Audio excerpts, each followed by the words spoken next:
Hello everyone and welcome back to my channel. My name is Betty and in this video I'm going to talk about the books I read in August. It was a pretty good reading month for me. I think I read 8 or 9 books, so let's begin the video. The first book I read in August was Made for Each Other by Lynn Painter, and this book is about Abby and Declan. So Abby has one big problem right now. She can't stay at her own apartment because of an infestation, so she has to stay somewhere else, sleep somewhere else, but she has no place to go. But at this moment she has multiple jobs, and one of those jobs is to clean apartments. And she's cleaning this apartment and realizes the owner is not even home. So she decides to sleep there in that apartment. But the owner, Declan, he finds out and he is not happy with it. But eventually he realizes that Abby is also the solution to his problem, because he lied to his family about having a girlfriend. So he basically hires Abby to pretend to be his girlfriend. This was another great book by Lynn Painter. I really enjoyed it. I think at this point I will buy and read anything by Lynn Painter, because her books are so much fun and so easy to read, which I really like. The only issue I had with this book was that Declan lied about having a girlfriend named Abby, and then somehow Abby shows up in his life. It was a little bit too convenient in my opinion. Yeah, that was the only issue I had with this book. Other than that, I really enjoyed it. It was so much fun. It was so easy to read. I think I finished it in like less than a day. So yeah, I can really recommend this one. The next book I read in August was Survive the Night by Riley Sager, and this book is about Charlie. So Charlie's best friend just got murdered, and now Charlie wants to leave that life behind her. She wants to drop out of university and she just wants to go home. But she's looking for a ride, and then this stranger Josh shows up and he offers her a ride home. So a few days later, Charlie gets into the car with him and they just start talking, and everything is fine. Charlie is a little bit anxious because he is a stranger and you never know what is going to happen, but everything is fine until Charlie starts to notice that he's lying about things. Like one moment he is saying this and then another moment he is saying that, and suddenly she thinks that Josh is the campus killer. So I read this book for my book club and oh my gosh, some characters in books like are really dumb, and Charlie was definitely one of them, because she gets into a car with a stranger, which is already kind of a stupid idea, because especially with this campus killer walking around. So yeah, that was already stupid, but then they start talking and she realizes he might be the campus killer, and she's not getting out of the car at all. Like, and she has multiple opportunities to run away as fast as she can, but she doesn't. She stays in the car with the killer, which was like so stupid. Also, I found this book very predictable. I knew from the start what was going to happen, so that was also a little bit disappointing. The next book I read was My Return to the Water Boys by Ali Novak. Obviously, this is a sequel to My Life with the Water Boys, which I read last month. But this book is obviously about Jackie and the Walter family. So Jackie spent her whole summer in New York away from the Walter family, and now she's back. And a lot of things have changed. Like, one of the brothers, I believe it was Isaac, is acting all weird and he's pretty aggressive now. And Alex is suddenly dating another girl, so he got over Jackie pretty quickly. There is Cole, obviously, and he is really trying to prove himself that he really cares about Jackie. And Jackie is not so sure about this relationship because he's very scared. I really try not to compare the book to the show, because I feel like they are so different from each other. Like, not just details, but also like the whole storyline. Like season 1 on Netflix, it was Alex and Cole fighting over Jackie. That was pretty much the same in the book, but I saw the trailer for season 2 and I think they are still fighting over Jackie in season 2. But in book 2, they are not fighting anymore. Like, Cole is in love with Jackie, but Alex moved on and he's already dating another girl. So yeah, it is very hard to compare the book to the show and other way around. The book was okay for me. I'm honestly more excited to watch season 2 on Netflix, to be honest. The next book I read was My Best Friend's Honeymoon by Meryl Wilsner, and this book is about Elsie and Ginny. So Ginny really likes Elsie, like more than just a friend, but Elsie turned her down a few years ago, said that she didn't want to ruin their friendship.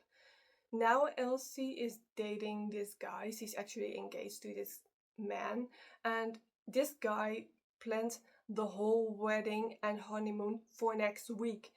Obviously, Elsie freaks out when she finds out and she breaks off the engagement, and she is going on their honeymoon with Ginny, and she's trying to figure out what she really wants.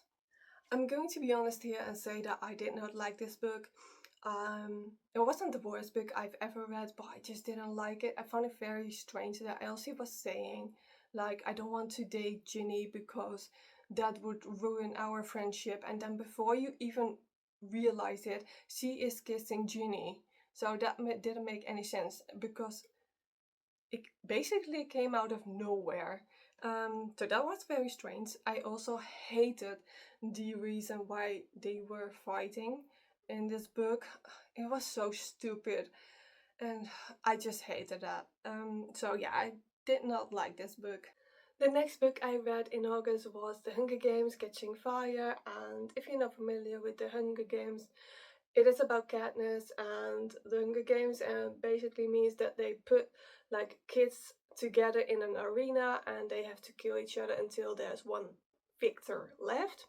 Last edition, Katniss won together with Peeta, and the capital is not happy because they wanted to have like one victor and that's Sue.